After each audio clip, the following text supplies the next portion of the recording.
Film diawali dengan memperlihatkan pemberontakan di perbatasan Eropa Timur untuk melengsarkan seorang penguasa yang telah menguasai kota di sana selama bertahun-tahun, di mana pasukan khusus Amerika diturunkan untuk membantu mengevakuasi warga sipil yang berada di sana. The country's in chaos. The insurgency is mostly remnants of the military.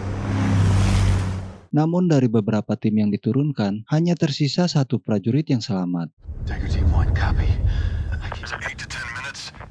Dan yang menarik darinya adalah kacamata yang dipakainya. Kacamata tersebut bernama hiperspektral, yang berasal dari kata spektrum, di mana kacamata ini mampu melihat cahaya dengan spektrum yang lebih jelas. Dan itu digunakan agar pasukan militer bisa melihat seperti night vision namun dengan spek yang lebih tinggi. Saat bantuan sedang dalam perjalanan, si prajurit pun memutuskan untuk mengamankan area di sana. Dan dia menemukan beberapa mayat warga sipil yang tewas dengan kondisi mata putih, tubuh kaku tapi tidak terdapat luka sedikit pun.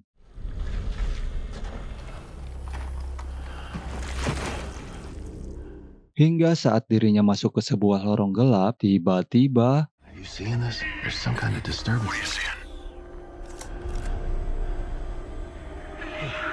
What the hell? si prajurit pun tewas dengan kondisi sama seperti warga sipil lain. Lantas, apakah itu jurig apa setan? Dan inilah Spektral.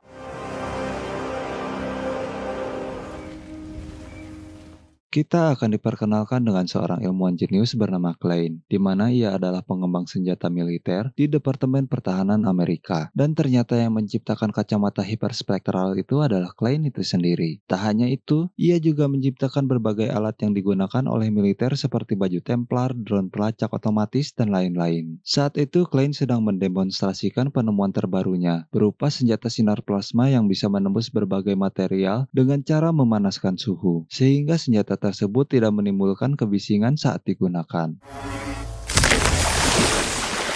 We are all vulnerable to violent temperature changes. Driven the enemy out. Hingga suatu saat ia mendapat keluhan bahwa kacamata hiperspektralnya yang menangkap semacam gangguan aneh, sehingga Klein harus pergi ke sana untuk mencari tahu penyebabnya. Hyperspectral goggles. Orland called me personally. General, seeing things. Discuss what they're seeing. They just want to leave. Tiba di sana, Klein pun langsung disambut oleh hiruk-pikuk para tentara militer dan diajak ke sebuah ruangan untuk dijelaskan tentang masalah yang sedang mereka hadapi. But this thing your camera found. New to Yukon. I'm just afraid they think it's a joke. I'm sure there's some scientific explanation for what's on. I can tell you we need answers fast. The last 3 weeks. But there is an explanation.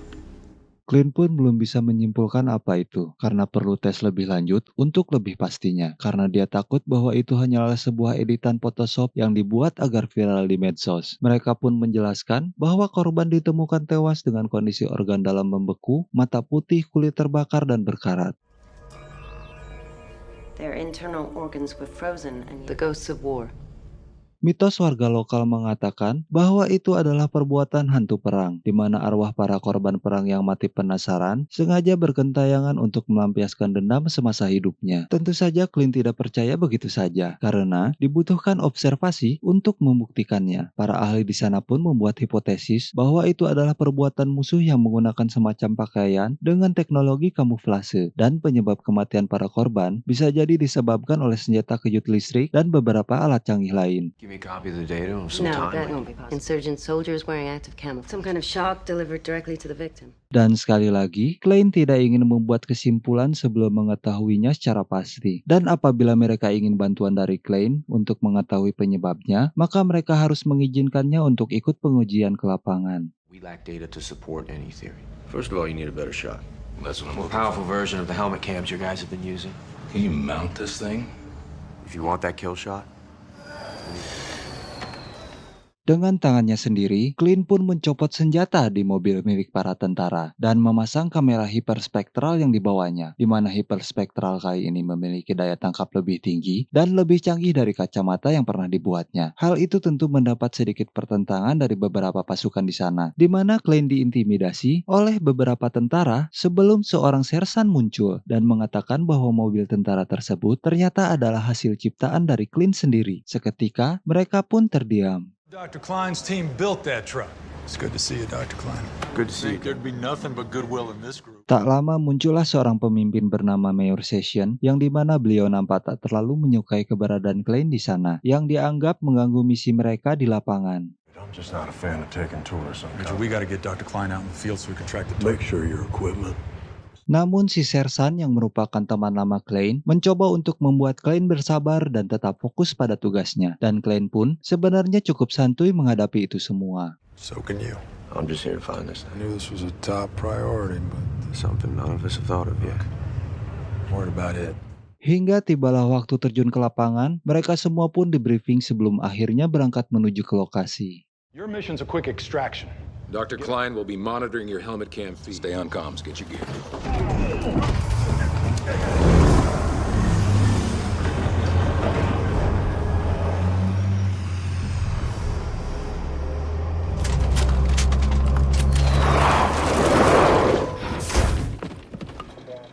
Saat mereka sudah masuk ke sebuah gedung, tim pun langsung menyebar, hingga mereka menemukan sebuah bak mandi yang terbalik.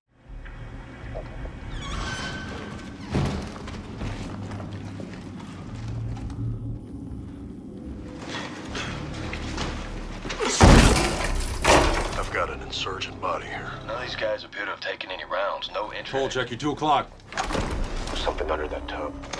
John, I want you to flip over the tub. Mayor Season pun memutuskan untuk membukanya, dan ternyata itu adalah prajurit dari tim lain yang masih hidup. Dengan ketakutan dan sedikit depresi, prajurit itu pun mengatakan bahwa dia melihat sesuatu yang mengerikan, di mana hal itu sangat bertentangan dengan akal pikiran dan menyebabkan semua anggota timnya mati. Rest of Utah.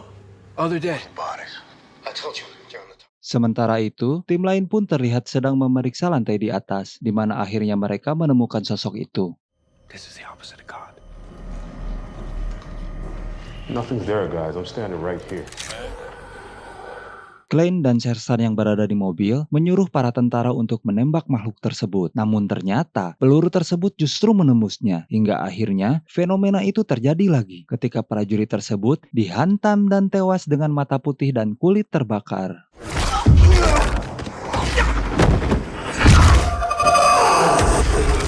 Mengetahui tim yang berada di lantai atas sudah tewas, Sersan memerintahkan mereka menggunakan senjata berat untuk melumpuhkan target tersebut. Tapi lagi-lagi, serangan fisik tak mempan terhadapnya. Switch to heavy rounds or 203s, whatever you have to do to bring this thing down. Melihat bahwa hal itu sudah di luar kendali, Klein pun meminta Sersan dan si wanita CIA ini untuk kembali. Tetapi mereka tidak ingin pulang dengan tangan kosong. Dan saat sudah banyak korban berjatuhan, barulah mereka sadar bahwa pasukan harus segera kembali ke mobil dulu. Tell your men to pull out right now. Right now. Saat target mengikuti mereka keluar, Klein dengan cepat menggunakan kamera hiperspektralnya untuk merekam kejadian itu. Dan betapa kagetnya dia saat melihat bahwa target tersebut nampak seperti seorang manusia yang melihat tepat ke arahnya.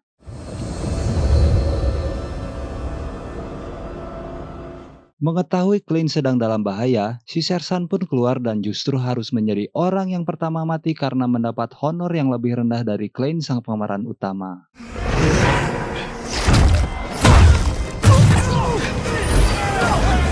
Dengan cepat, mereka kabur dari sana, tetapi mobilnya mengenai ranjau hingga meledak dan tak bisa lagi dipergunakan. Ditambah karena kejadian tadi, semua kacamata yang mereka miliki sudah rusak, hilang, dan sebagian hancur, sehingga mereka tidak bisa melihat target tersebut. Dan satu-satunya yang bisa menyelamatkan mereka adalah kamera hiperspektral yang Klein bawa.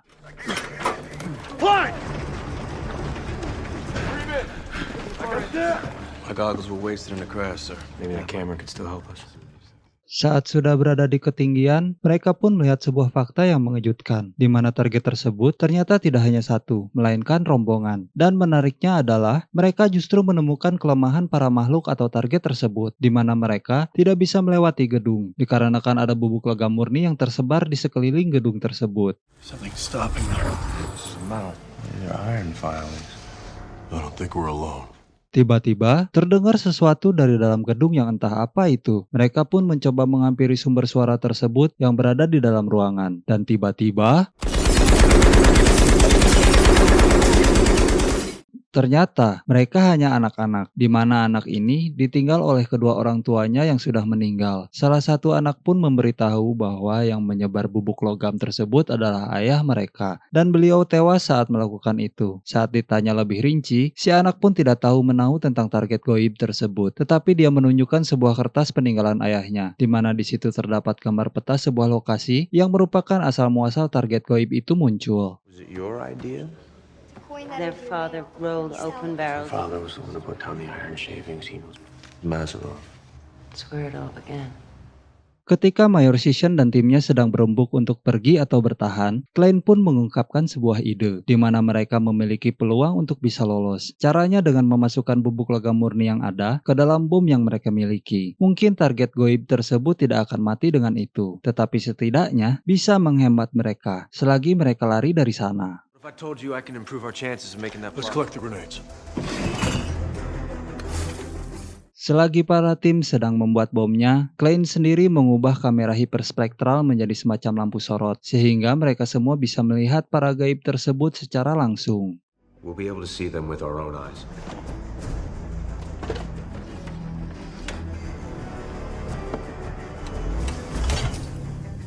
Saatnya uji coba. Ternyata para goib tersebut sudah berada tepat di gedung sebelah dan sedang berusaha untuk loncat menuju ke gedung mereka. Alhasil, mereka pun langsung berangkat saat itu juga. Leaving this building in 15 seconds! 6 o'clock! Come on!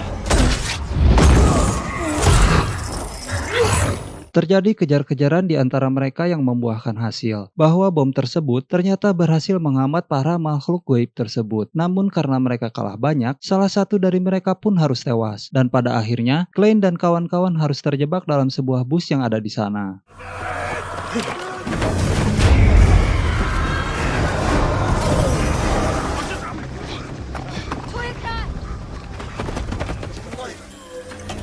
This thing is dead. We can't see them. Saat tidak ada jalan lain untuk bisa selamat, tiba-tiba datanglah beberapa tank militer yang merupakan pasukan dari tim lain, di mana mereka ternyata sudah mengetahui akan keberadaan para goib ini. Dan hal itu dibuktikan saat salah satu tank menyoroti para goib, seperti kamera hiperspektral milik Klein. Namun itu tidak cukup menolong, karena mereka pun harus tewas dibantai oleh para goib tersebut.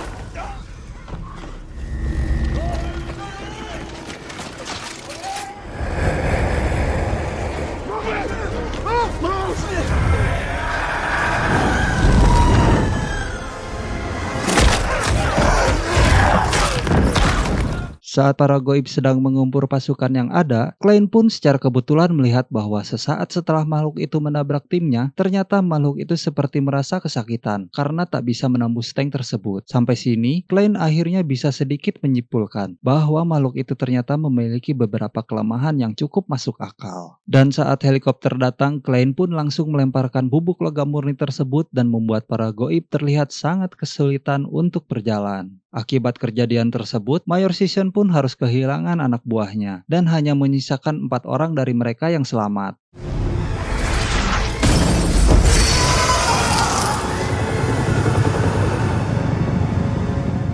Saat turun di sebuah lokasi penampungan, mereka pun melihat banyak warga sipil yang mengungsi di sana. Dan faktanya, hanya merekalah yang tersisa. We're in a civilian refugee shelter. Talbot, gather what you can. Tak lama datanglah beberapa orang dengan pesawat militer. Dan ternyata, itu adalah sang jenderal dari markas pusat. Beliau yang masih terlihat syok, mengungkapkan bahwa markas pusat diserang. Dan itulah sebabnya, mereka tidak mengirim bala bantuan untuk menjemput Mayor Sisson dan kawan-kawan. Karena 75% dari pasukan yang ada sudah tewas oleh para target gaib tersebut. Beruntung beberapa peralatan dan senjata masih bisa dibawa dan sedang diturunkan di luar. 240 of us, we have 19 remaining. We're the last U.S. forces left in the country. Ketika mereka semua sedang berdebat untuk mencari jalan keluar, Klein yang selalu mengedepankan berpikir cerdas pun tiba-tiba mengatakan bahwa dia mengetahui makhluk apa itu. I know what they are.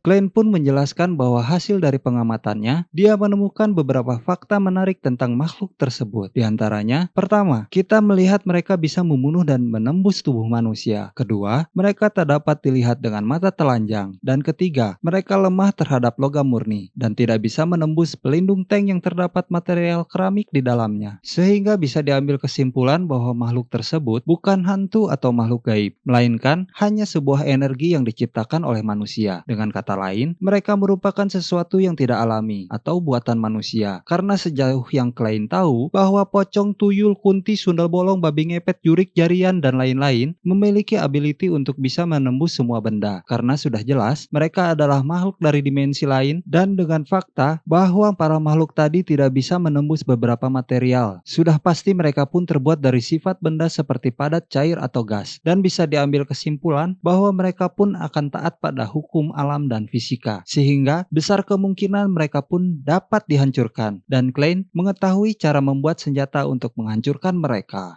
And where do you expect us to find weapons like that? Anything we can find in this bunker. Dengan peralatan yang dibawa jenderal dari markas utama, Mayor Sisson beserta anak buah pun membantu Klein untuk mengumpulkan beberapa alat elektronik, optik, dan alat canggih lain untuk dimodifikasi menjadi sebuah senjata sinar plasma yang kita lihat tadi di awal, di mana senjata plasma yang berupa energi terfokus tersebut dapat menghancurkan makhluk tersebut dengan sangat efektif. Tak hanya itu, sebuah robot anjing pun dimodifikasi oleh Klein untuk menjadi lampu sorot bagi mereka semua.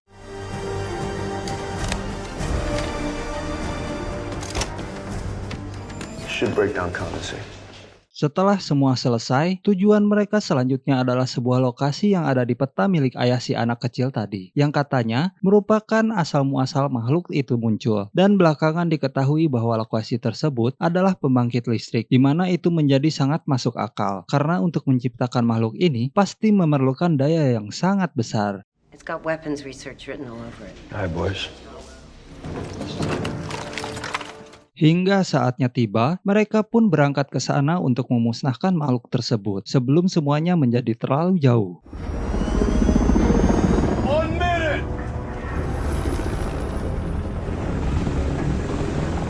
Dengan terbagi menjadi 3 tim, Klein dan si wanita pun ditugaskan untuk masuk ke dalam sana dan menghentikan apa yang ada di dalamnya.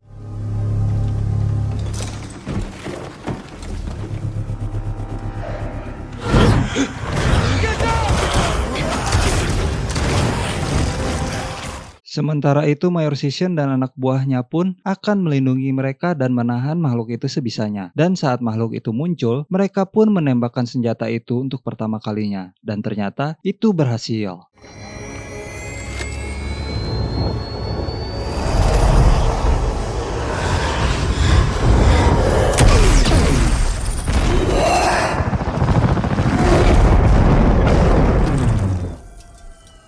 Confirm spectral kill.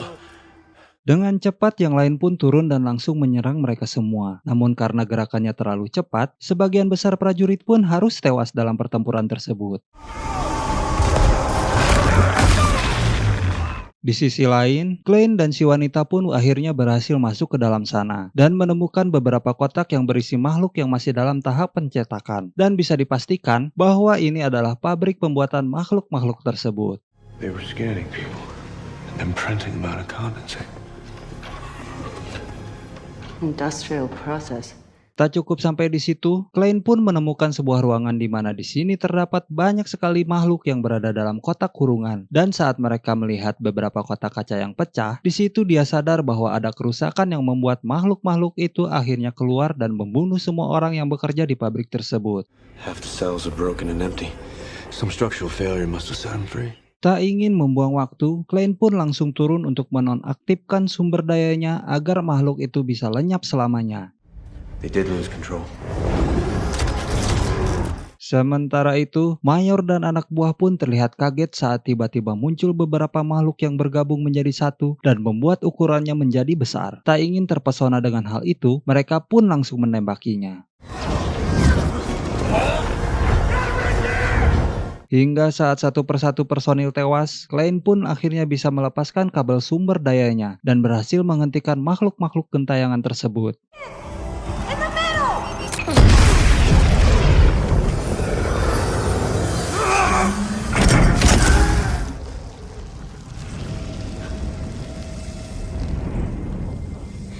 It's over.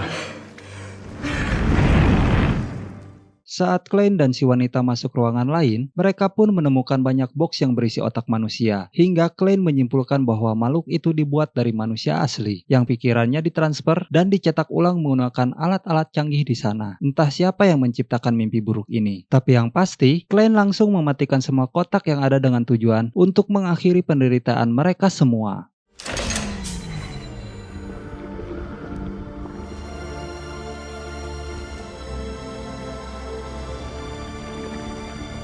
Setelah apa yang sudah terjadi, Mayor Sisson pun akhirnya kembali turun ke lapangan dengan keyakinan barunya bahwa jika suatu saat dia melihat penampakan hantu atau sekelebat bodas, dia tidak akan percaya lagi dengan hal itu karena dia sudah menyaksikan sendiri bahwa semua hantu sudah musnah oleh Klein.